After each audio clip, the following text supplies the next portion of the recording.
অংশু আর পারমিতার বিয়ে ভেঙে দিতে অংশুমানদের বাড়ি গেল হৈমন্তী। হ্যাঁ বন্ধুরা, এমনটাই দেখা যাবে। তাই সম্পূর্ণ জানতে ভিডিওটিতে লাইক দিয়ে চ্যানেলটি সাবস্ক্রাইব করে দেখতে থাকুন। গল্পের শুরুতেই দেখা যাবে হৈমন্তী রেগে কথা বলতে যায় পারমিতার সাথে। এইদিকে মাস্টারমশাই অসুস্থ হয়ে যায়। তখনই ফুলকি অরুণাকে বলতে থাকে, মা তুমি কেঁদো না, চলো, এখানে দাঁড়িয়ে থাকলে হবে না, আমাদেরকে দিদি ভাইয়ের কাছে যেতে হবে, চলো। এই বলে অরুণাকে নিয়ে লাবু আর ফুলকি চলে যায় পারমিতার কাছে আর বলতে থাকে দরজা খোলাতেই হবে দিদিকে দিয়ে। এদিকে দেখা যাবে মাস্টার মশাই মন খারাপ করতে থাকে। তখনই লাবু আর রোহিত বলতে থাকে, জেঠুমনি তুমি একদম চিন্তা করো না, দেখি আমরা বৌদির মতামত তো আগে নিতে হবে, বৌদিকে তো রাজি করতে হবে। তখন মাস্টার মশাই বলতে থাকে, আমি পারমিতার কথা ভাবছি না, ও আমার কথা ফেলতে পারবে না আমি জানি। ওর জীবনটা কি এমনিতেই কাটবে নাকি, সেটা তো আমাকে দেখতে হবে। না, আমি কিছুতে ওকে সারা জীবন এভাবে থাকতে দেব না। তখন রোহিত বলতে থাকে, আমরাও যাই, দেখি জেঠিমনি আবার কি বলে বৌদিকে। আর এদিকে কাবেরী বলতে থাকে, দাদা আমি ওষুধ নিয়ে আসছি আপনার জন্য। তারপরে কাবেরী ওষুধ আনতে চলে যায়। ওইদিকে পারমিতা তথার ছবি নিয়ে কাঁদতে থাকে আর বলতে থাকে, আমি এখন কি করব তথা, আমি যে কিছুই ভেবে দেখতে পাচ্ছি না, আমি যে কিছুই বুঝতে পারছি না, বাবা হঠাৎ করে এরকম একটা ডিসিশন নিয়ে নেবে, আমি কিছুতে বুঝতে পারছি না, তুমি আমাকে পথ দেখাও তথা। ওইদিকে তখনই হৈমন্তী এসে দরজা নক করতে থাকে আর বলতে থাকে, খোলো, তোমার আসল রূপ আমি বুঝে ফেলেছি। তুমি আমার ছেলেকে ভালোবাসার নাম করে তারপরে অন্য অন্য কাউকে বিয়ে করার জন্য রাজি হয়ে গেলে, মনে মনে অন্য কাউকে বিয়ে করতে চাও। তোমার সবকিছু আমি বুঝে ফেলেছি। এখন দরজাটা খোলো, দরজাটা খোলো পারমিতা, আমার সাথে কথা বলো। তখনই পারমিতা তথার ছবিকে বলতে থাকে, মায়ের কথা আমি সব বুঝতে পারছি। এখন আমি কি করব তথা? তুমি আমাকে সবসময় আমার বিপদে আমার পাশে থেকে আমাকে পথ দেখাও। আজকেও তুমি আমাকে পথ দেখাবে তথা। এই বলেই ছবিটা বুকে নিয়েই দরজাটা খুলে দেয়। তখনই হৈমন্তী বলতে থাকে, এই ছবি নিয়ে, আমার ছেলের ছবি নিয়ে তারপর নাটক করা হচ্ছে আর মনে মনে অন্য কাউকে বিয়ে করার জন্য খুশি হচ্ছ। তখন এই কথা শুনে পারমিতা পুরো চমকে যায়। তখনই লাবু, ফুলকি, অরুণা সহ সবাই চলে আসে। তারপরেই অরুণা এসে পারমিতাকে ধরে। তখন পারমিতা বলতে থাকে, মা আমি তো। তখন অরুণা বলে, না পারমিতা, তুমি কিচ্ছু বলবে না, তোমারও ভালো থাকার অধিকার আছে।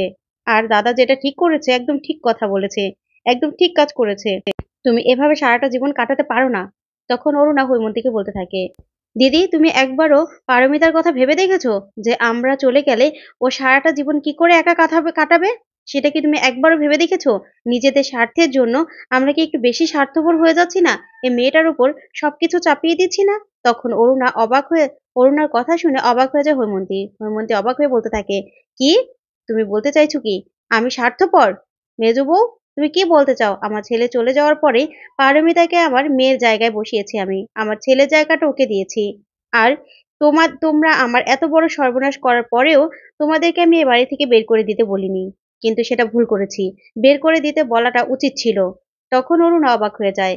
তারপরে হৈমন্তী বলতে থাকে, তাহলে এই দিনটা আজকে আমার আর দেখতে হতো না। তখন লাবু বলতে থাকে, মা তুমি কি বলছো এসব? তুমি একবারও ভেবে দেখেছো? কি বলছো? তুমি পারুর কথা তো একবার ভাববে, ওর মনের অবস্থাটাও বোঝো তুমি।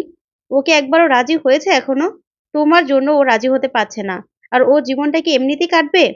তখনই ফুলকি, রোহিত ওরা চলে আসে। তখন ফুলকিকে ধরে হৈমন্তী বলতে থাকে, এই যে তোমার বৌমা, সেই প্রথম থেকে দেখছি ওই পুলিশটাকে আর আমার পারুকে নিয়ে একসাথে কত রঙ্গ তামাশা করছে, ওদেরকে এক করতে চেষ্টা করছে। সেটা আমি বুঝিনি মনে করেছো? সব কারসাজি এই মেয়ের। তখনই ফুলকি বলতে থাকে, না জেঠিমণি তুমি ভুল করছো।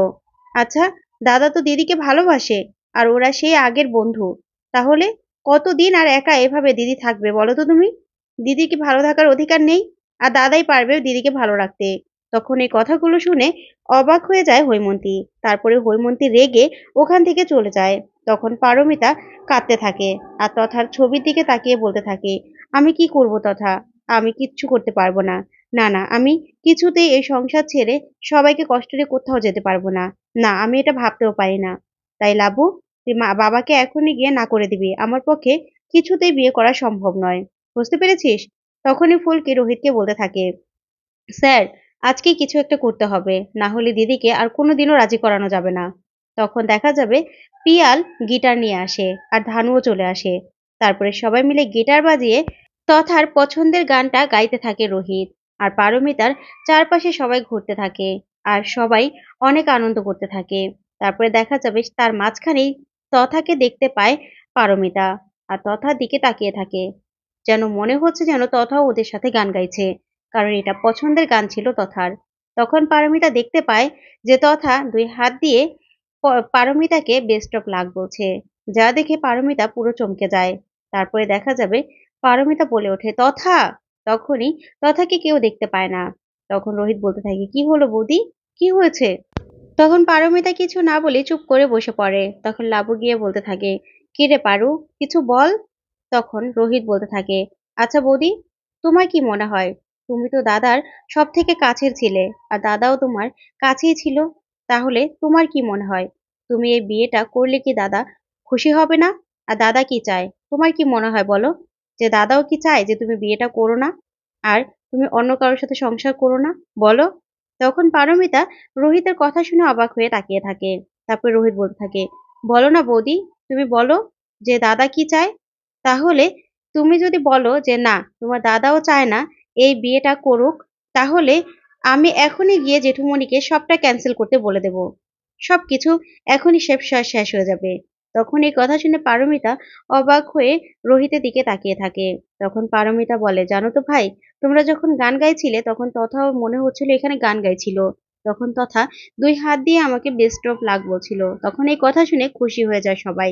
তখন আর লাবু বলতে থাকে, পারু, কি বলছিস, তার মানে এই বিয়েটাতে তুই রাজি? তখনই পল্কি বলতে থাকে, এই বিয়েতে না আমরা খুব আনন্দ করব, খুব হইচই করব। তখন তমাল বলতে থাকে, এই বিয়েতে কিন্তু বিরিয়ানি থাকবে, ঠিক আছে? তখন ধানু বলতে থাকে, বৌদি, তুমি একটিবার মুখটা দিয়ে হ্যাঁ বলো, হ্যাঁ তো বলো অন্তত, না হলে একটা সিগন্যাল দাও। তখনই পল্কি বলতে থাকে, আচ্ছা দিদি, এই যে দুটা আঙুল, তুমি একটা ধরো তো, এখান থেকে মাকালি ডিসিশন নে, তুমি একটা ধরো। তখন পারমিতা বলে, ফুলকি কি যে বলো না তুমি। তখন ফুলকি বলে, ধরোই না। তখন পারমিতা একটা হাত ধরলে ফুলকি বলতে থাকে, এই তো দিদি হ্যাঁ বলে দিয়েছে। তখন সবাই খুশি হয়ে যায়। তারপর লাবু আর রোহিত মিলে মাস্টারমশাইকে সবটা বলতে যায়। তখন লাবু গিয়ে বলতে থাকে, বাবা, পারু রাজি হয়ে গেছে।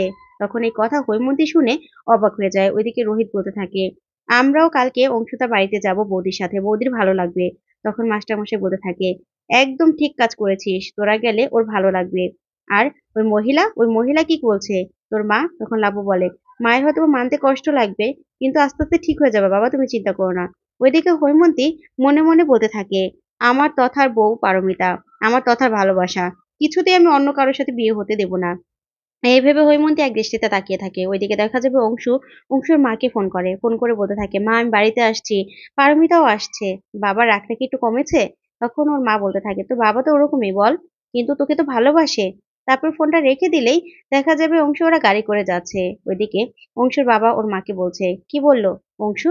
তখন অংশুর মা বলে, আসলে অংশু বললো যে তোমার রাগ আছে কিনা, ওর বন্ধুটা নিয়ে আসবে, তো তুমি না রাগ করো না। ঠিক তখনই হৈমন্তী ওই বাড়িতে যায়।